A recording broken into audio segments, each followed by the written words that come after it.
cukup cerita Alqamah menjadi sebuah pembelajaran bagi kita. Kurang apa Alqamah? Alqamah kurang apa?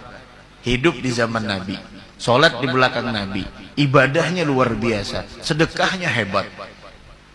Akan tetapi ketika ingin meninggal dunia, lisannya keluh untuk mengucapkan 2 kalimat syahadat. Sampai para sahabat bingung, ada apa dengan Alqamah, orang yang terkenal baik. Ternyata Nabi Muhammad mengetahui itu semua. Ketika dapat informasi ibunya masih hidup, kata Nabi Muhammad, tanyakan bagaimana ibunya dengan Alqamah. Ketika ditanya ibu Alqamah, apa jawab ibunya Alqamah? Ibunya Alqamah, lihat seorang ibu, sejahat apapun seorang anak, tidak mau dia menceritakan kejahatan dan keburukan anaknya. Ibunya mengatakan, Alqamah orang yang rajin sholat, rajin ibadah. Maka kata sahabat, buku saya, kata Nabi Muhammad, tidak bertanya masalah itu. Tapi yang saya tanyakan, bagaimana perasaan Anda dengan Alqamah? Ini menunjukkan, sehebat apapun ibadahmu, seistimewa apapun ketaatanmu, semuanya tidak ada nilainya ketika engkau melukai perasaan ibumu.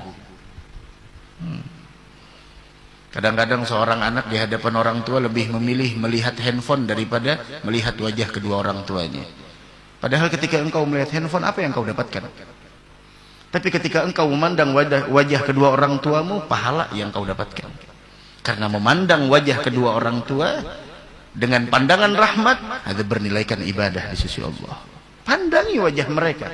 Kadang-kadang seorang anak di hadapan orang tua, Masya Allah, lebih memilih main handphone ketimbang memandang wajah mereka. Wajah mereka pun dipandang sudah menilaikan ibadah. Sampai pada akhirnya ibunya Alqamah terang-terangan mengatakan, dan beliau kecewa dengan Alqamah karena Alqamah lebih memprioritaskan istri daripada ibunya.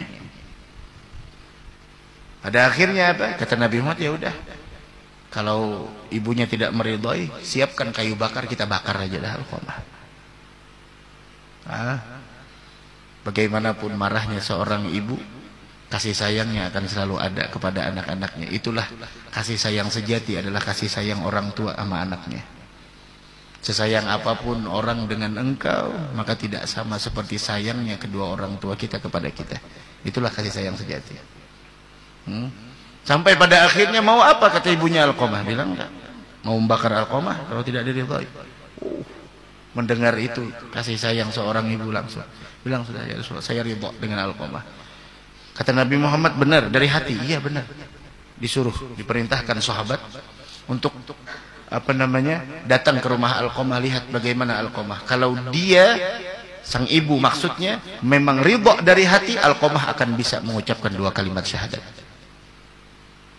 Kalau dia mengucapkan ini karena hanya malu dan lain sebagainya, Alqamah tidak akan pernah mungkin bisa mengucapkan 2 kalimat syahadat. Baru Sayyidina Bilal berada di depan rumah Alqamah, terdengar suara Alqamah mengucapkan 2 kalimat syahadat, sehingga Alqamah pun selamat. Selamat dari kehinaan. Dari karenanya yang masih punya kedua orang tua, ayo berusaha, berusaha dengan semaksimal mungkin.